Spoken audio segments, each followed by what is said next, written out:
¿Cómo están? Volvemos a este espacio de comunicación, de aquí, de allá, temas para conversar en su sección Educares. Hoy tenemos con ustedes a una profesora entusiasta que ha seguido toda una trayectoria de formación hasta obtener el doctorado en Ciencias de la Educación. Hablo de la doctora Lilia Rubio Medina, que nos deja esta frase: la educación en el deber ser, en el servicio y amor al prójimo, es de proyecciones trascendentes. La doctora Lilia Rubio Medina es profesora originaria de Ébano, San Luis Potosí. Tiene un doctorado en Ciencias de la Educación. Es investigadora asociada del Consejo Nacional de Ciencia y Tecnología, miembro de la Organización Latinoamericana para la Investigación Educativa y Social. Es un ejemplo del amor, la fe, la sensibilidad, la paciencia y la comprensión de su mamá, la señora Rosario Medina. Es una profesora de muchas generaciones de niños y jóvenes que han aprendido de ese sentido educativo. Quedémonos pues con esta amena charla. Hoy tenemos como invitada en este programa, muy abierto, muy franco, muy sencillo, muy espontáneo, muy natural, a la doctora Lilia Rubio Medina. Ustedes me disculparán, y la doctora también, si en algunos momentos la denominamos profesora, maestra, educadora, pero a final de cuentas eso es parte de su historia, es lo que es la maestra Lilia. Como nos dice ella, el ejemplo de su mamá Chayito, la señora Rosario Medina, en cuanto a la fe, la sensibilidad, el amor, la esperanza, las cualidades y los valores que sembró en ella y que a final de cuentas hablan de lo que es ese gran ser humano y que trasciende en el ámbito educativo a través de la formación de muchas generaciones de niños, de jóvenes que hoy seguramente algunos ya están en la edad adulta, ya con formación profesional y desarrollándose con esos valores y con esas actitudes que sembró algún día la doctora Lilia Rubio. Le agradecemos su presencia, maestra, y que nos platique el día de hoy a los maestros, a las personas que se interesan en estas charlas, lo que es la maestra Lilia Rubio Medina, primero como persona y luego como profesional, un gran profesional de la educación. Muchas gracias, doctora Lilia Rubio. No, la agradecida soy yo por esta experiencia de la comunicación que nos va a ayudar a informar a algunos interesados en la educación de nuestro estado y de México. Quizá de forma humilde les pueda aportar algo, y en esa intención le doy las gracias, doctor Luis Tomás, por su invitación e inmerecida palabras tan hermosas que dice, pero aquí estoy con ese compromiso moral y ese compromiso de amistad como profesionales que en algún momento de nuestras etapas de trabajo pudimos compartir trabajo de investigación interesante y de trascendencia a nivel nacional en aquellas experiencias. Muchas gracias a usted, doctora Lilia. La intención de esta serie de educadores y educadoras que estamos presentando es conocer un poquito a los maestros de San Luis, a las maestras de San Luis, lo que han aportado a la educación, su bagaje cultural y social amplio, así como sus reflexiones que tienen sobre la tarea educativa, una especie de análisis de su propia práctica docente y la manera en que la han potenciado en los miles o cientos de jóvenes y niños que han formado. De tal manera que le tenemos una primera pregunta a la doctora Lilia, que ella nos platique. Ya un poquito yo para dejar el micrófono, doctora Lilia, se trata de que usted nos platique, en primer lugar, lo que es usted como persona, como ser humano. Recordemos que el centro y razón de la educación es el ser humano, la formación de esos seres que después transformarán al mundo. Entonces, ¿quién es la doctora Lilia como persona, como ser humano? ¿Cómo se forma? ¿Dónde se forma? ¿Qué valores y actitudes fueron forjadas en el núcleo, familiar, que nos contextualice, que nos lleve a pensar, maestra, desde, supongo, aquellas mañanas y tardes en Ébano? La doctora Lilia es de Ébano, San Luis Potosí, y lógicamente también nos puede ubicar contextualmente. ¿Cómo fue adquiriendo esas experiencias que después le hicieron hacer la semillita de decir, esto lo tengo que utilizar en beneficio de los demás? Doctora Lilia, la escuchamos. Claro que sí, muchas gracias. Pues yo me considero una persona con una misión en esta vida temporal, terrenal, desde el vientre de mi madre, y elegí ser educador, maestra, porque nací con un espíritu de amor a mi prójimo. Desde que yo recuerde que tengo uso de razón, crecí en el seno de un hogar, de una mamá viuda, fuimos 6 hermanos, y yo lo que veía en esa primera escuela formadora fue amar al prójimo, unión familiar, todo muy hermoso. En esa época me tocó esa parte de mi vida, que desde mi nacimiento, mi infancia y mi adolescencia, todo muy hermoso. Pero después vienen las etapas difíciles. No obstante, gracias a Dios y a mi madre logré una formación en mis cimientos muy interesante, porque soy de la cuna del petróleo. Un pueblo, un lugar que, imagínense ustedes, es como hoy en este momento un condado de Estados Unidos en California, ya que fue la réplica de un pueblito de Estados Unidos con las características de infraestructura y de contexto. Igual se trasladó la misma forma. Quien compró esos terrenos de mi pueblo fue un europeo radicado en California que con sus dólares tuvo la capacidad de poder comprar este suelo con oro negro. Y entonces fuimos privilegiados los que fuimos hijos de petroleros. Aunque mi mamá quedó viuda, yo gocé de esa educación de primaria y secundaria pagada por 2 empresas, la SED y Pemex. La educación, la salud, el club, el deporte, el teatro, todo eso era subsidiado por la empresa de Pemex. Pero, ¿cómo nace mi vocación de maestra? Precisamente, rescataría yo de la vida familiar los valores que mi madre me enseñó, que usted acaba de señalar. De la vida escolar, una educación que recibí, que después de varias décadas se retoma en Cuba, que es la educación por competencias. Allá nos educaron vinculando la teoría con la práctica. Mi maestra, que fue formada en Jalapa, Veracruz, una de los pedagogos, fue la misma que me dio de primero a 6º grado, de tal forma que nos dio un seguimiento y nos enseñó primero a manejar las emociones. Nos hablaba de la tristeza, del dolor, del miedo, de cómo superarlos. Nos hablaba de todo lo que nos íbamos a enfrentar en el cambio de pubertad a adolescencia. Y eso nos ayudó mucho, y después ya nos dio los conocimientos.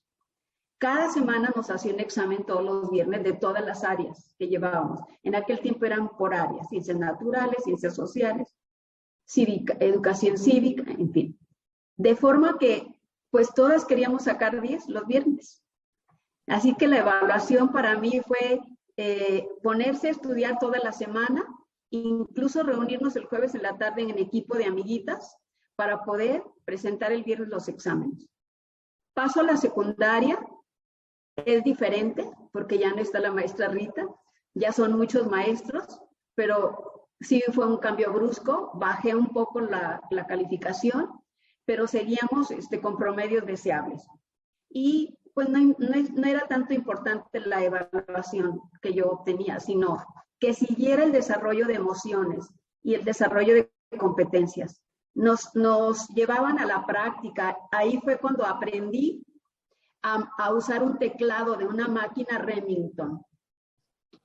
Y que hoy en la computadora pues me ha servido muchísimo, porque pues es como recordar aquella Remington, el teclado de la laptop o de la computadora.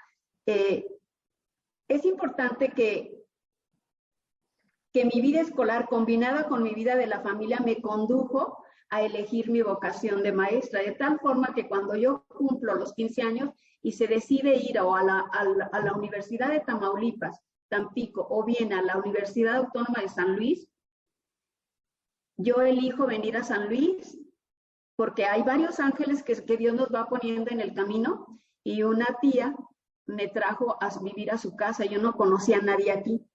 Llego de 15 años por un tiempo, por corto tiempo, a esa casa, y pues es muy duro porque romper ese vínculo familiar a los 15 años y llegar a otra ciudad con costumbres diferentes, con un contexto diferente, con un ambiente diferente. Yo venía de un clima cálido, me toca la nieve del 67, así que todo eso me pude adaptar.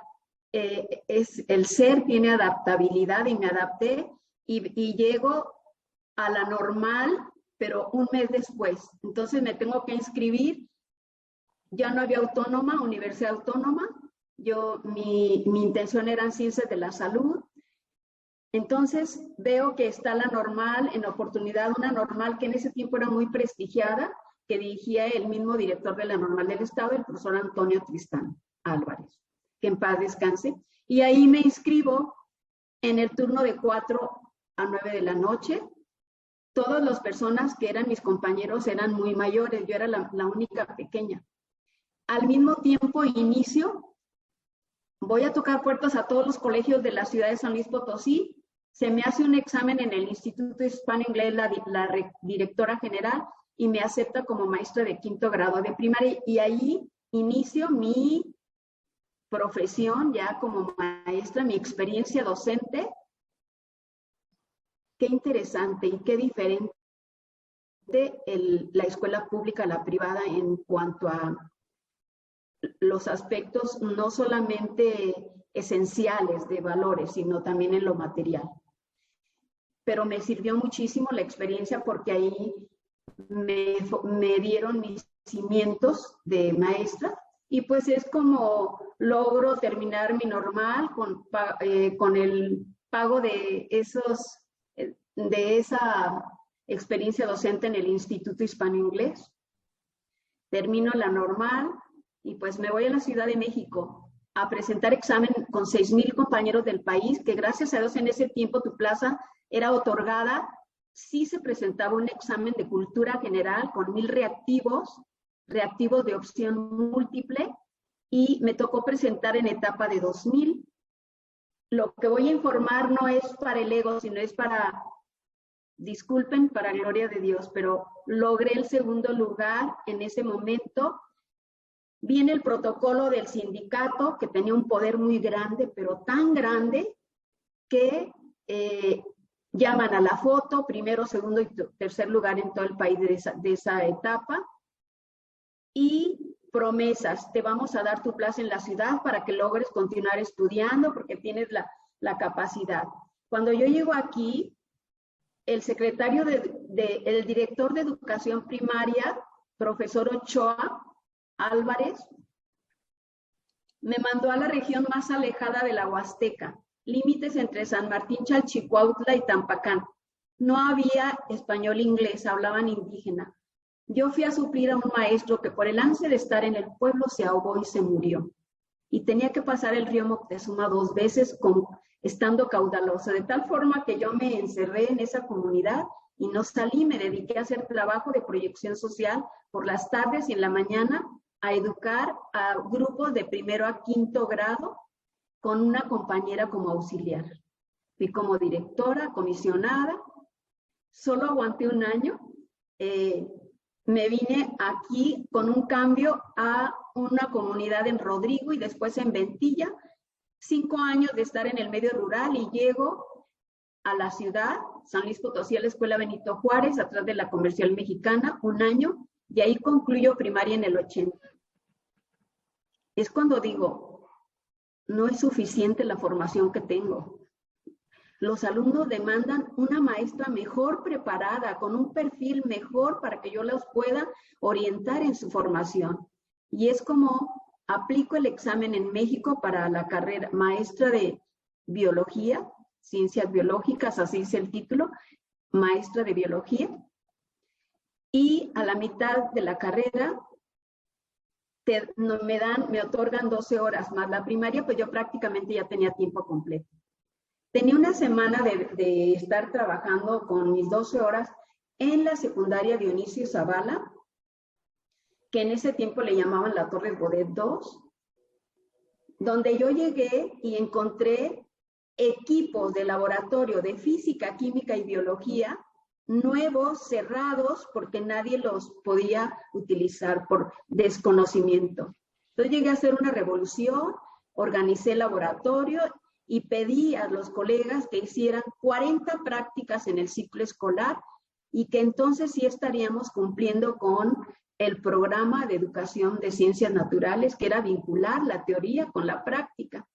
Y abrí todos esos materiales nuevos. Para mí fue algo maravilloso porque venía yo de la experiencia de un colegio donde contaba con todo y llego a una escuela donde es como un colegio porque tiene todo. Pero ya le estoy hablando de los 14 años que estuve en la Dionisio Zavala, pero al llegar a la Dionisio Zavala, el sindicato de la sección 26, con sus líderes, que por respeto no diremos nombres, tenían tanto poder que cuando yo llego con las 12 horas, a la semana me dice el director, sus horas están canceladas. Le dije, ¿pero por qué? Si es un convenio y es un acuerdo, y yo las gané por promedio, no por recomendación de nadie, ni hasta le dije, ni por compadrazgo, ni por nada. Entonces, me da oportunidad, señor director, de ir a la Ciudad de México y revisar esto y pedir justicia. Adelante, maestra. Y me fui y me estuve 15 días. Ustedes saben, el burocratismo de aquel momento y pues que todavía tenemos esas secuelas de burocratismo. Me estuve 15 días, intenté por el lado de quien me había otorgado las horas, era el doctor Joel Cortés Valadez. Y fui con él y me dijo, con una sonrisa, maestra, déjele la mitad al sindicato y la mitad a usted, pero ¿por qué se va a retractar si usted me dio 12 horas, ganada por promedio, ganada por un convenio que hay aquí? Entonces vamos a respetar eso. Entonces, como lo vi dudar, me fui a Los Pinos y hice una guardia de 15 horas. Me reinstalaron con la instrucción del aquel entonces secretario de gobierno, Porfirio Muñoz Ledo. Me reinstalaron y cuando llegué a la secundaria, ya el director me había notificado que se había presentado el líder del sindicato para decir que no me recibiera, que yo iba a llegar con las horas y que no me recibiera. Como vulgarmente se dice, párele bola a la maestra Rubio. Pero el director, muy institucional, cuando vio las órdenes que nuevamente venían firmadas ya por el secretario de Educación, ya no por el jefe de secundarias, que era el doctor Joel Cortés Valadez, pues lo aceptaron. La consecuencia fue que durante los prácticamente casi 20 años que yo estuve en esa secundaria, nunca tuve tiempo completo, me congelaron, no tenía derecho a ninguna prestación, pero bendito sea Dios que el primer secretario de Educación que llega, que es el doctor Joel Cortés Valadez, me invita a su grupo staff y me satura y me da tiempo completo. Esa es para responderle la primera pregunta. Disculpe, sí, qué interesante historia, doctora Lilia. Hasta parece que lo está viviendo uno también, contextualizando. seguramente muchos de sus estudiantes, de sus alumnos de las escuelas que nos han mencionado, de la Benito Juárez, de la Dionisio Zavala, bueno, de sus compañeros de niña allá en Ébano, o de esa primera experiencia en las escuelas acá en la Huasteca Potosina como San Martín, Chalchicuautla, estén recordando, esperamos vean este programa y recuerden esas hermosas experiencias que vemos cómo no solamente se quedan en la palabra, lo vemos en sus ojos, en sus expresiones, que recordar es volver a vivir. Claro, sí. Dos preguntas, maestra, antes de pasar a las preguntas que estaban ahí en la guía, pero que se dan de esto que usted que usted nos platica. ¿Cómo surge? Me llama la atención, desde luego yo también lo estoy conociendo en esta charla, ¿cómo surge esa capacidad de resiliencia, esa capacidad de aprovechar el aspecto socioemocional, que antes no había materia para eso, no estaba en el currículum, pero los profesores bien que entendían eso y los alumnos tenían esa capacidad de resiliencia o de sublimación? ¿Cómo se da? ¿Cómo surge que una niña huérfana conjuntamente con sus hermanos y supongo que con su mamá, haciéndola de mamá y papá, lo saca adelante, se subliman y se enfrentan para lograr sus objetivos en la vida? ¿Cómo surge eso, maestra? ¿Cómo se genera?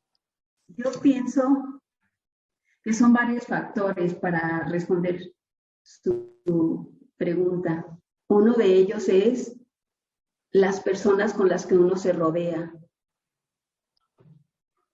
Otro muy importante es que desde que tengo uso de razón, desarrollé mi espíritu, mi capacidad de resiliencia, que en ese tiempo yo no sabía que el término de resistir las adversidades y la capacidad para enfrentar los problemas como pérdidas, como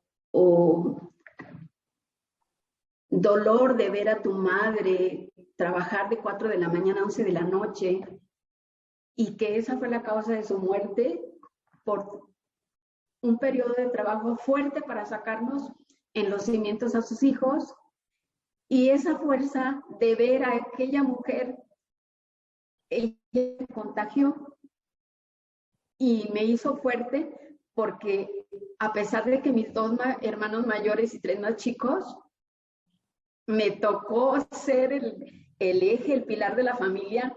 No había de otra, porque mis hermanos no es que no hayan querido, sino no se sintieron con la paciencia, tolerancia de tomar esa responsabilidad tan grande. No crea que lo hice de excelencia, cometí muchos errores, pues nunca voy a sufrir a la madre, pero pues le eché ganas. Y yo creo que la fuerza me la dio Dios y mi madre para desarrollar mi resiliencia desde niñita, pero era tan... Y me ayudó también esa fuerza que me dio mi madre para que yo en la primaria y en la secundaria desarrollara todas mis capacidades de esencia de alma, como por ejemplo, participar declamando una poesía con cerca de 500 personas de audiencia, que era la población ebanense cuando eran los acontecimientos para celebrar la expropiación del petróleo, cantando en público con 500 personas. Mi maestra de música me lanzó a que cantara, estando en obras de teatro, o sea, participaba, era todóloga, mi mamá no podía con los vestuarios. Todo eso a mí me ayudó a tener seguridad en mí misma y a decir, sí puedo. Claro, la vida es como una que está altas y bajas. Pero entonces esa capacidad para resistir todo lo difícil de quedarte sin papá y con una mamá que trabajaba muy duro, entonces me hizo fuerte, maestro, me hizo resiliente. La historia de vida de las personas está orientada a los orígenes, cómo fue su vida. Todos tenemos historias diferentes, difíciles. No creo que nadie esté exento de situaciones complejas, difíciles. A unos de una forma, a otros de otra forma, pero tenemos la capacidad de resiliencia si la desarrollamos. Muchas gracias por su respuesta, maestra. Viene una pregunta más, y de hecho ya me la contestó, no solamente con palabras, sino por lo que expresa también con el lenguaje no verbal. Quizás vio la pregunta allí en el guión de trabajo, que dice, ¿qué momentos entristecieron o desanimaron su carrera docente? Yo creo que un momento, porque a lo mejor formalmente usted dice, inicio en la normal, no nos dijo, por cierto, no nos dijo el nombre de la normal. ¿Qué normal? Normal Patria. En la normal Patria. Pero la formación como docente, realmente lo que pone uno en práctica lo empieza a adquirir desde el seno familiar. Quizás muchas de las habilidades, valores que aprendió ahí en la familia, como esta que nos dice la capacidad de resiliencia, pues la aprendió con H, ¿verdad? La hizo suya, se apropió de ella y muchas de esas cosas las puso posteriormente en juego en la práctica docente. Entonces, sin duda fue un momento que le impactó de manera triste en su vida la pérdida de su mamá, pero también fue un momento que la fortaleció y le dejó pues todo lo que ha sido usted en la vida y lo que es ahora, y ese elemento tan importante de convertirse en el núcleo, en el eje que une a la familia ascendente, no solamente a la descendente. En ese sentido, sin pretender ir más allá de lo que usted nos deje, maestra, ¿hubo algunos otros momentos tristes que la desanimaron en su carrera docente? Le pongo algunos ejemplos. Se desanima uno a veces cuando los niños no aprenden, cuando los niños provienen, así como usted lo dice, de circunstancias muy difíciles o que no favorecen su aprendizaje, niños que batallan inclusive con sus familias para llevarse un pan a la boca. Es decir, seguramente vivió muchas experiencias en esas escuelas rurales o en esas escuelas urbanas. ¿Qué momentos entristecieron o opacaron esa carrera hacia la formación de hombres y mujeres realizadas en San Luis Potosí, maestro? Al principio usted habló de que muchos alumnos, efectivamente, nada más hagamos una mirada rápida. ¿Cuántos alumnos puede haber en 50 años de trabajo docente? Y digamos que la mitad, 25 años, con niños y adolescentes. Ahí está la parte que me entristeció. Cuando advertí padres de familia indiferentes, con desamor, con desatención en todas las dimensiones de la vida, de lo que implica la atención de un hijo en esa edad, tanto de niño como de adolescente, por falta de organizar sus vidas y atender nada más la parte material de ser proveedores. En ese sentido, para poder superar esa situación, yo dedicaba mis tiempos libres, en lugar de ir a la sala de maestros a lonchar con mis compañeros, yo me quedaba con mis alumnos para practicar el método de escucha activa. Y es como conocía las razones por las cuales ellos me reprobaban. Así con los niños, tanto del medio rural como del medio semiurbano, como del medio urbano, lo hice. Cuando era con los adolescentes, el tiempo era más reducido, eran 10 minutos menos, 20 minutos, pero igual, no me iba a la sala de maestros, me quedaba con ellos en los patios, en las canchas, en los diferentes, es una secundaria con muchos espacios que se prestan para situaciones tanto positivas como negativas. Y entonces yo estaba ahí escuchando sus situaciones. Tengo tantas experiencias tan hermosas, tristes y agradables. De las tristes, les comentaré una muy rápido. Lupita era miembro de 10 hijos, era miembro de una familia de 10 hijos. No había tiempo de atenderlos y ella se sentía tan desanimada porque ocupaba el primer lugar en el deporte en la secundaria, compitiendo a nivel estatal y nacional. Pero no tenía la palmada del papá o de la mamá que le dijeran felicidades. Lupita platicaba conmigo y decía que se sentía muy triste porque se sentía sin amor de papás. Lupita se suicidó. Cuando yo fui ya era muy tarde. Se había tomado una caja de pastillas, diazepam, y se intoxicó. Yo misma la llevé al doctor, yo misma la llevé organicé el funeral, yo misma la llevé a la misa, y me entristeció que el padre no me dejó que entrara su féretro a la iglesia de la Santa Cruz, y me dijo, porque ella se suicidó. Hoy un padre no hace eso, un sacerdote católico no hace eso. Me entristeció esa situación de mis alumnos que estaban fuera de mi alcance, pero la mayor parte de los que pude atender, ¿qué les diré? Un 60% tuvieron solución, un 40% no tuvieron solución. ¿Por cómo lo superé? Yo tuve reuniones con padres de familia y a la hora de entregar calificaciones cada mes, yo hablaba con mis alumnos previamente y les decía, pregúntenle una pequeña encuesta, ¿qué tema quieren que les aborde a los papás para orientarles y que puedan ayudarlos a ustedes mejor en sus estudios y como hijos? Ya me daban el tema que la televisión, que la educación sexual, que cómo dar el amor a los hijos, en fin, la etapa de la adolescencia. Y entonces nos organizábamos y cada quien llevaba, como era clase media, unos llevaban canapés, otros llevaban agua de frutas, porque pues como maestro de biología no fomentaba el refresco, y entonces hacíamos una reunión tan hermosa, entregábamos calificaciones, daba la mini charla y convivíamos. Y así fue como en la Dionisio Zavala fui ayudando a ese vínculo entre padre-hijo, hijo-padre. Eso es a nivel maestros, a nivel alumnos. A nivel sistema educativo, puedo decirle lo que me entristeció grandemente.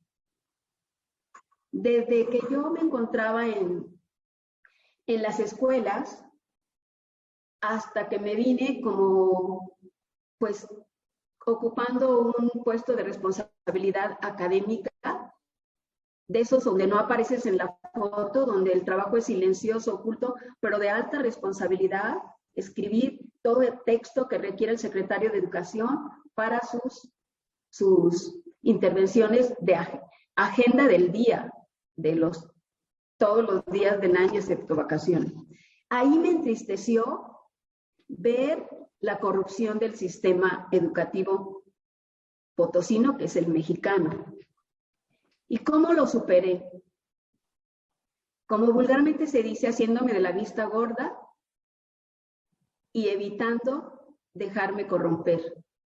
Le puedo decir que si hoy me encuentra alguien en la calle, le puede hacer un comentario, que estando yo allí, teniendo las oportunidades de enriquecerme, materialmente hablando, preferí quedarme como mi madre me enseñó. Vivir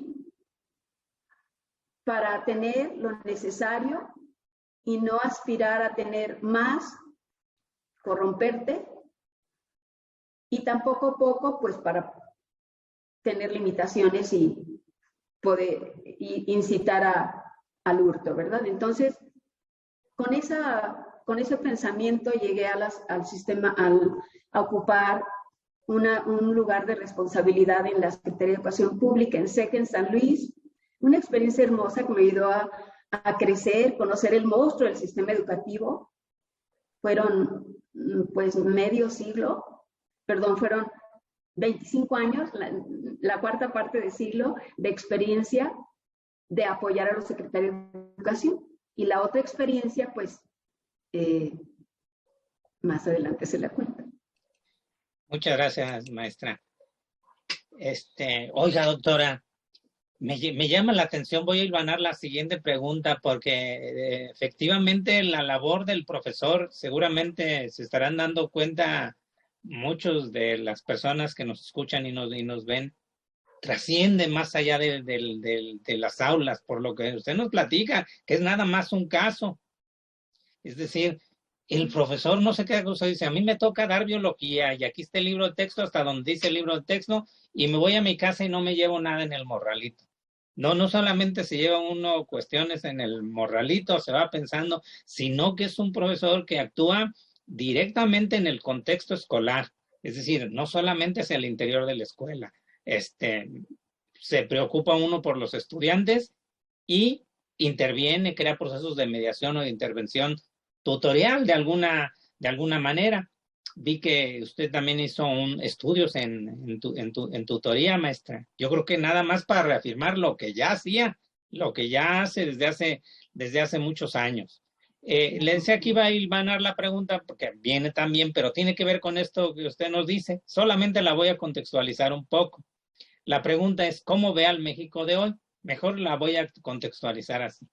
De acuerdo a lo que nos está diciendo, de lo que usted ha vivido, no solamente como maestro de banquillo desde las aulas y luego llegar a tratar de cambiar las cosas desde la visión de la Secretaría de Educación, ¿cómo ve al sistema educativo en el que usted fue formada en concordancia o contrastándolo, más bien dicho, con el sistema educativo vigente el día de hoy? ¿Cómo lo ve, maestra? Con sus cualidades y con sus defectos, la percepción de una doctora como usted, respetuosamente, con una trayectoria educativa muy larga, desde lo que nos ha platicado, desde lo que lo tocó vivir, que le sigue tocando vivir ahora como maestra de posgrado. ¿Cómo ha cambiado la visión y cómo han sido los contrastes? A lo mejor ya no de México, pero sí del sistema educativo. Bueno, nuestro sistema educativo actual cambia por la pandemia. Nadie nos imaginábamos que en diciembre del 2019 en China un virus se iba a desarrollar. Nadie. A partir de ahí yo puedo darle una concepción de lo que es el sistema en comparación con el sistema en el cual yo a lo largo de mi vida me formé y me desarrollé. No todo es bueno, todo tiene acierto y tiene desaciertos.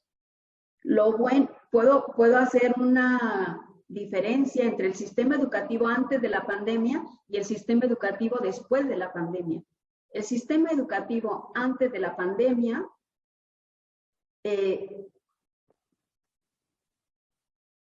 ha desarrollado su estructura, ha desarrollado su educación a lo largo y ancho del país por los maestros de vocación.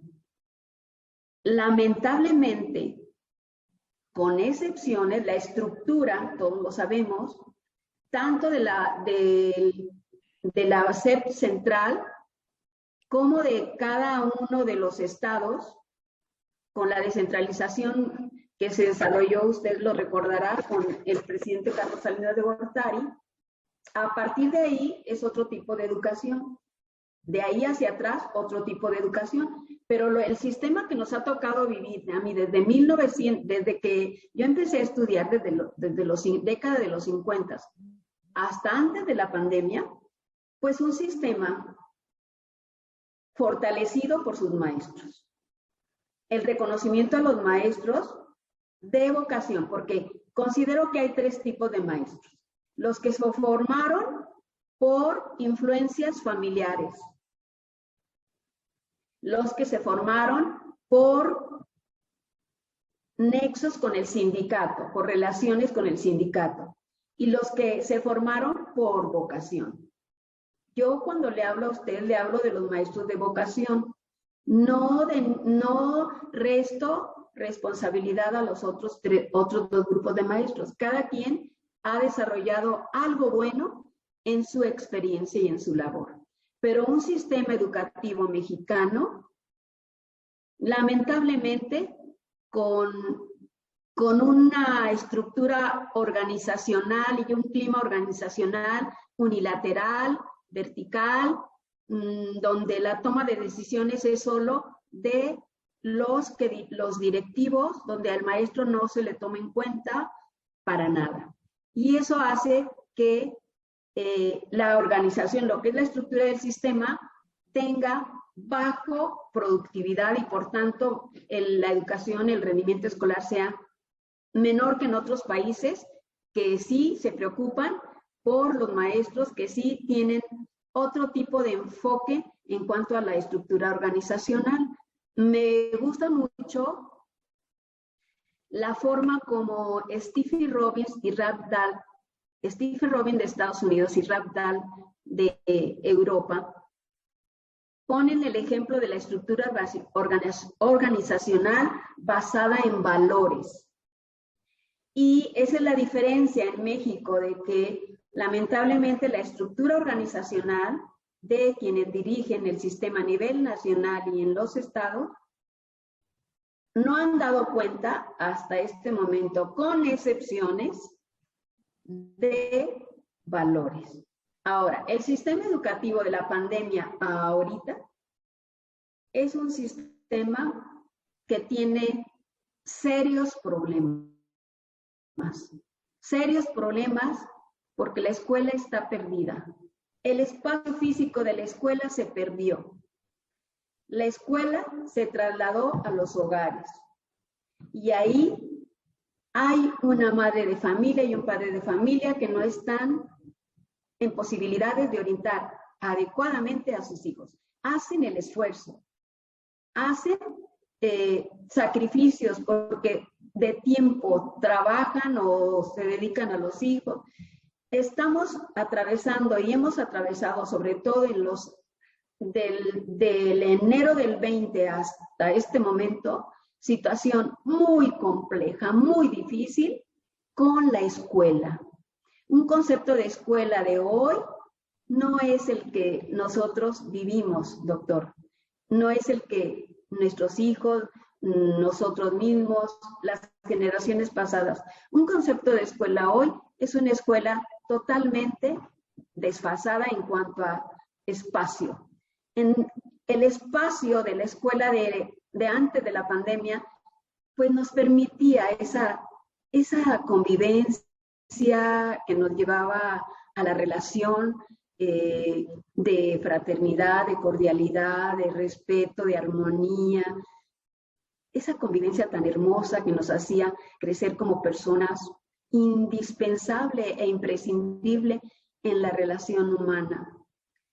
Y también se prestaba esa convivencia para mostrar nuestros valores de respeto, de autorrespeto, de respeto a la dignidad humana, y la escuela era la salvadora en ese sentido.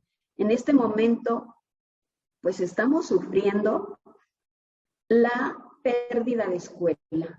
Un sistema educativo en donde las autoridades educativas tienen una gran responsabilidad ahorita de rescatar y de recuperar la escuela, que vuelva a la clase presencial. Y para ello, pues las políticas del gobierno en salud, pues tienen que estar actuando pues como lo han hecho hasta ahora, pero aún más. No sé si quedó claro. Está muy bien, doctor, está muy bien, doctora. Lo que pasa que mis preguntas se van quedando cortas con todo lo que usted nos aborda y globaliza. Le iba a preguntar qué problemas enfrenta o identifica usted que enfrenta la escuela el día de hoy. Ya con la respuesta que me dan, pues ya lo abordó, porque... Pero hay otro problema, doctor. Sí, dígame, doctora. El perfil de los docentes. Actualmente en las convocatorias para adquisición de plaza, para obtener plaza, se está dando la oportunidad a otras áreas que no tengan la pedagogía. Y eso es válido, es bueno, o sea, no se nace aprendido, uno va a aprender a través de la práctica si no tienes el perfil.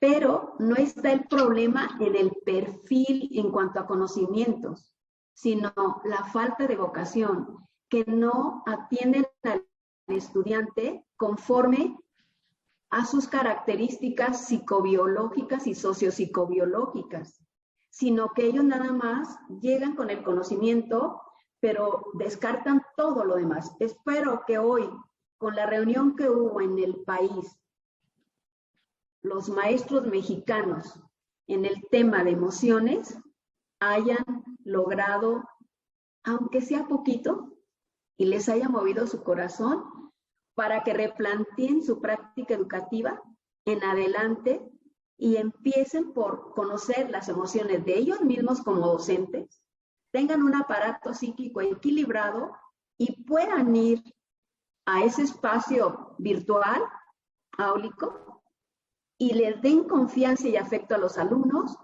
para que logren el programa de estudio y los aprendizajes. Muy bien, doctora, muchas gracias por sus valiosas respuestas. ¿Cómo debiera ser educado en función de esos razonamientos que nos hace el niño que tenemos hoy, que no es el niño de hace, como usted lo decía, ni para que irse muy lejos, no es el mismo niño que teníamos antes de la pandemia porque su contexto ha cambiado, ni de esta etapa que algunos ya le empiezan a denominar post-COVID, pero que todavía no pasa, pero tampoco es el niño de una generación de hace 6 años o de hace 12 años o de hace 18 años. Las respuestas, como usted lo señala muy atinadamente, dice, ojalá los maestros hayan aprendido a identificar sus emociones, a manejar el aspecto socioemocional. A mí me lleva desde luego a una reflexión que no la voy a compartir ahorita, pero cuando no estaba esto en el currículum formal, ¿cómo lo hacían los maestros? Como no solamente como usted, seguramente muchos maestros para responder con todos esos valores a un encauzamiento de las emociones del niño, de las emociones de uno, el mantenerse equilibrado, el que el niño fuera desarrollando ciertas capacidades de sublimarse a sí mismo, de tener que esa capacidad resiliente, de adquirir los valores. Se me hace a mí difícil aprenderlos en algún lado, si no es que se aprenden en la familia, con los amigos, como usted decía hace rato, con las gentes que nos rodean. O sea, como decía algún filósofo, ¿no? El hombre es él y sus relaciones y las emociones que va teniendo y las va incorporando a su propio bagaje sociocultural. En ese sentido, profesora, ¿cómo debiéramos educar al niño de hoy? Cuando el niño rompe el vínculo de su hogar para ir a sus primeras experiencias en el aula, es un niño, es un infante, y entonces él lo que va a desarrollar de aprendizaje va a ser a través de sus sentidos. Imagínense en lo virtual, qué desventaja tan grande para un infante la educación con pandemia. Por tanto, un niño en sus primeros años de vida requiere de desarrollo de emociones, de conocimiento de emociones, que enseñen el ejercicio de cómo enfrentar el miedo, la tristeza, el dolor, el llanto, el desamor. Y todo eso orientado a brindarle al niño las capacidades para que sepa desarrollar esos sentimientos, pero para que sepa enfrentar esos sentimientos de forma que le beneficien, que le sirvan para aprender que detrás de todo eso hay algo que se llama amor y hay algo que se llama enseñanza tanto de sus padres como de sus maestros, que le van a ayudar a través de una convivencia cotidiana y de todo lo que implica el currículum de las emociones. Como en los países asiáticos, que son los que ahorita encabezan 5 países asiáticos, la educación en emociones. Y empiezan la enseñanza académica va a empezar de 5 a 7 años.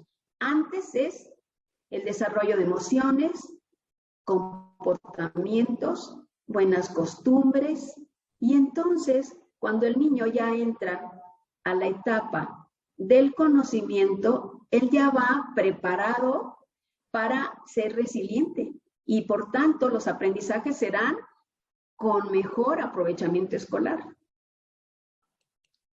Muchas gracias, doctora. Nos quedan dos preguntas, doctora, y muy valiosas las dos, pero recapitulan de una u otra manera lo que usted nos ha venido platicando a lo largo de estos minutos de charla muy amigables.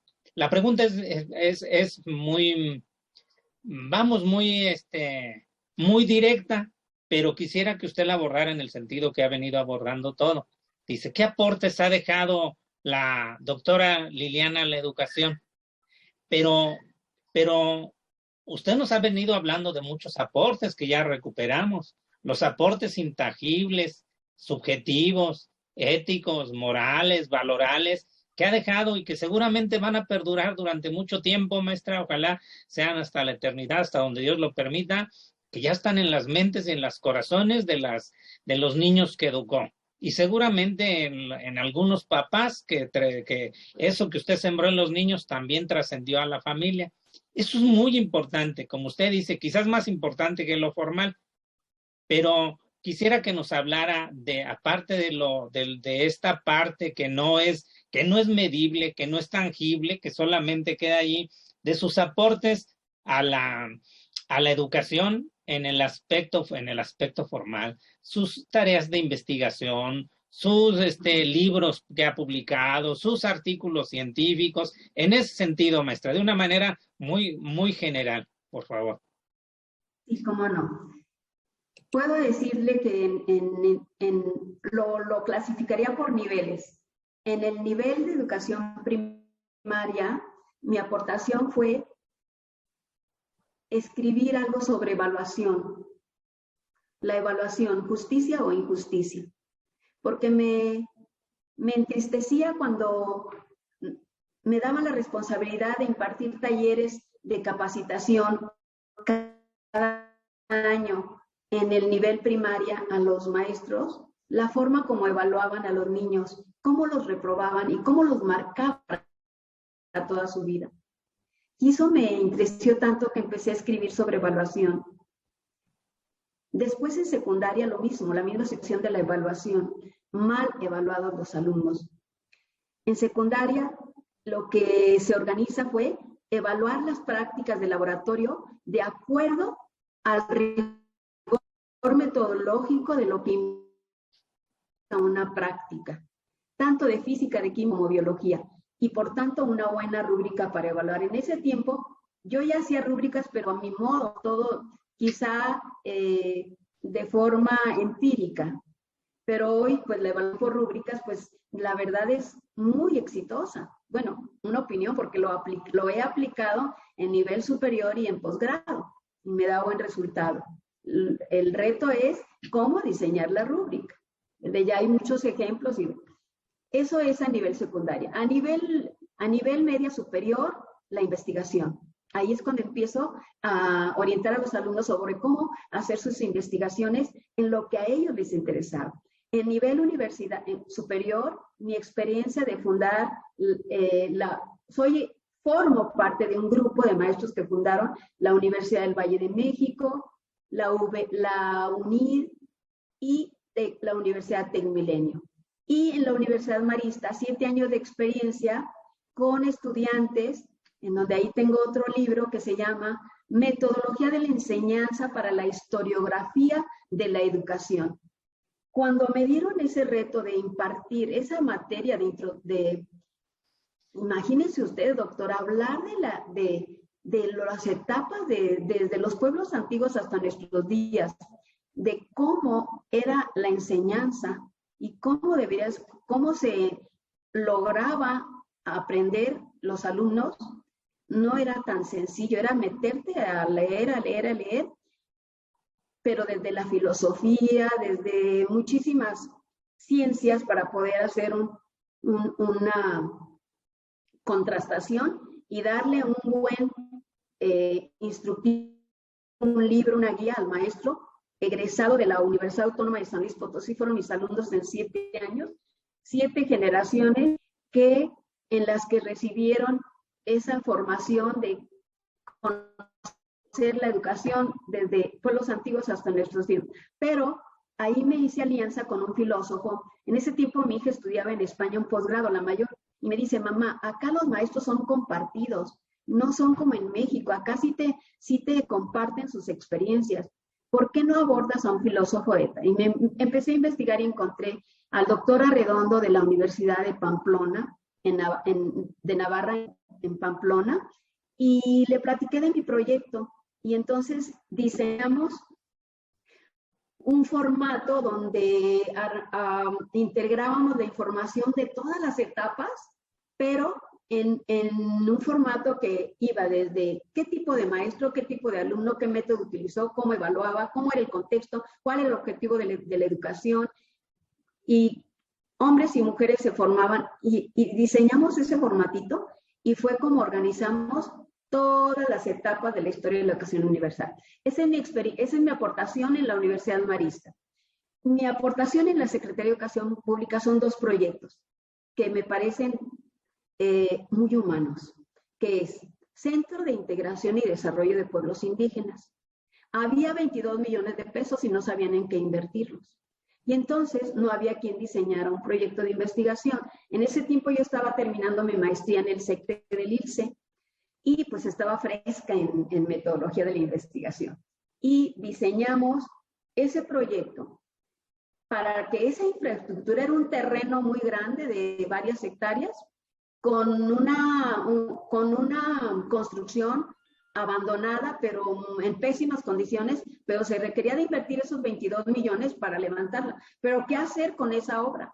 Y entonces les sugerí que se hicieran talleres de capacitación para los indígenas que no tuvieran la oportunidad de estudiar universidades y que desarrollaran oficios que se requerían en el contexto, como era aprender a arreglar refrigeradores, como era computación, como era diseño de modas, y en fin, se logró el instituto, el Centro de Capacitación para el Desarrollo de Pueblos Indígenas.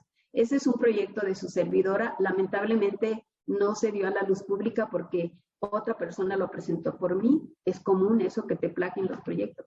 Y el otro proyecto de mucha trascendencia que me llevó a hacer investigación a México, en Coahuila, es el Educatel. Cómo brindar los servicios de forma ágil, oportuna y veraz a la ciudadanía, a los padres de familia y a los alumnos. Asuntos que iban a resolver a la SEP, que se tardaban 1 año, los reducíamos a 3 meses. Los de 3 meses los reducíamos a 15 días. Y los de 15 días los resolvíamos a 3 días. Como es la certificación con la maestra Eva, que ya se jubiló, ahí tardaban 15 días a 3 meses.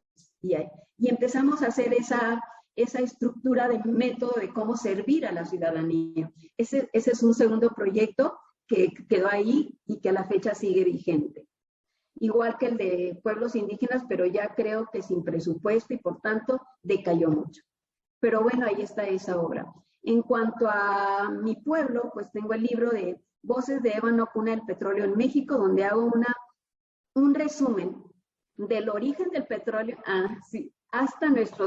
hasta quiénes son los personajes. Pues los más, hay muchos que se quedaron fuera del libro, que pido una disculpa. Trataré, si Dios me ayuda, en una 3ª edición, esa es 2ª edición, la que usted tiene ahí, en donde duele que no tome en cuenta a otras personas, pero como eran los 100 años de la batalla del Ébano, ahí termina la Revolución Mexicana en mi pueblo, ahí los villistas contra los carrancistas peleaban, y el rector de ese tiempo convocó a escritores para que presentaran sus libros y que se celebraran los 100 años de la batalla del Ébano, no con serpentinas ni globitos, sino con algo cultural. Y de ahí que esa es otra aportación. Y ahorita estoy en una última aportación, estoy por llevar ya la editorial, un libro, pero desde un enfoque muy diferente que quizá no tiene que ver con la educación, pero que desde hace 30 años me llaman la atención las pérdidas. De hecho, desde que mis padres murieron, quedé huérfana, me mueven mucho las pérdidas de personas. Y entonces empecé a escribir.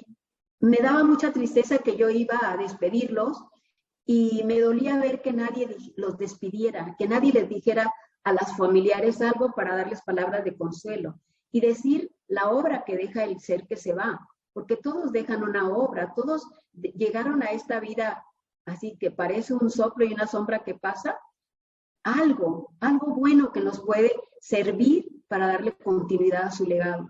Y entonces, ese libro le voy a llamar El último adiós a mis familiares y amigos, exequias. Estoy por concluirlo, es que espero en Dios que me dé la fuerza, ya estoy consiguiendo un patrocinador, y pues eso es en otra área que no tiene que ver con educación, pero que finalmente nos fortalece mucho, que si alguien se va, no se quede sin que alguien le diga algo, ¿verdad? Ahorita con la pandemia, no se imagina, doctor, he tenido que hacer muchas exequias. Y es que sí, la verdad sí estamos, yo creo que todos esto es una problemática mundial. Estamos ha cambiado nuestra personalidad, ha cambiado nuestra forma de concepción del mundo, y pues yo pienso que esto me movió a escribir esta situación, pero no debemos de perder la fe de que en nuestro sistema educativo, con maestros de vocación, de buen perfil, con maestros, con directivos, quienes dirigen la estructura del sistema educativo potosino, sean personas con valores, sean personas con visión, sean personas con fe, con esperanza, aún en la desesperanza, y logremos mejorar esta situación. Y cada uno desde nuestros lugares, desde nuestros ámbitos, pues poner nuestro granito de arena. En lo personal, yo sigo dando asesorías en línea y presencial aquí en su casa. Adapté una oficinita y desde aquí doy asesorías a nivel directivo de los diferentes niveles educativos, y pues no me atiborro de trabajo porque ya no es lo mismo hoy que ayer, ya no doy el mismo rendimiento. Entonces, estoy trabajando, ¿qué le diré? Un 20% de lo que yo estaba acostumbrada desde aquí. Muy bien, maestra, se mantiene activa, muy interesante. Esperaríamos pronto esa obra y conocerla. Muy interesante desde la perspectiva en la que lo va a retomar, el recuperar el paso de las personas que de una u otra manera trascienden y también lo forjan a uno de una otra manera. Le agradezco mucho esta charla, doctora Lilia. Le pido de favor, si pudiera. Contrario. Todo lo contrario, doctor Luis Tomás Macías. No quiero cerrar sin antes decirle que tengo un recuerdo muy hermoso de nuestra experiencia cuando hicimos aquella investigación en Ciudad Valles, que era para ver el tema. ¿Se acuerda? Sí, doctora. Allá como por el 88, 89, ya muchos años, doctora. Sí, pero que finalmente esos insumos en los que nosotros tuvimos la responsabilidad de recolectar ayudaron para tener unas estadísticas a nivel nacional.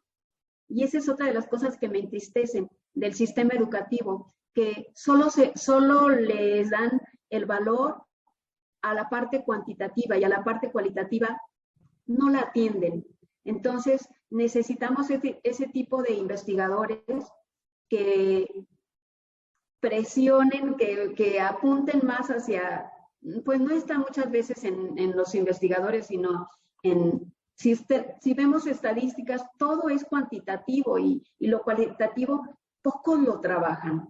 Quizá por la formación, pero lo cualitativo implica trabajo, horas de estar sentado y cerebro. Y no hay esa cultura de mucho trabajo. Eso es lo que yo le agradeceré a mi mamá eternamente, que me enseñó a trabajar. Gracias, doctora. ¿Alguna frase con la que usted haya acumulado que implique la filosofía, la forma de pensar, lo que usted ha absorbido de su mamá, de su familia y de otros contextos, que pudiera decir, me gustaría cerrar con esta frase para que les quede en la memoria a nuestras personas que nos puedan ver o nos puedan escuchar a través de este medio.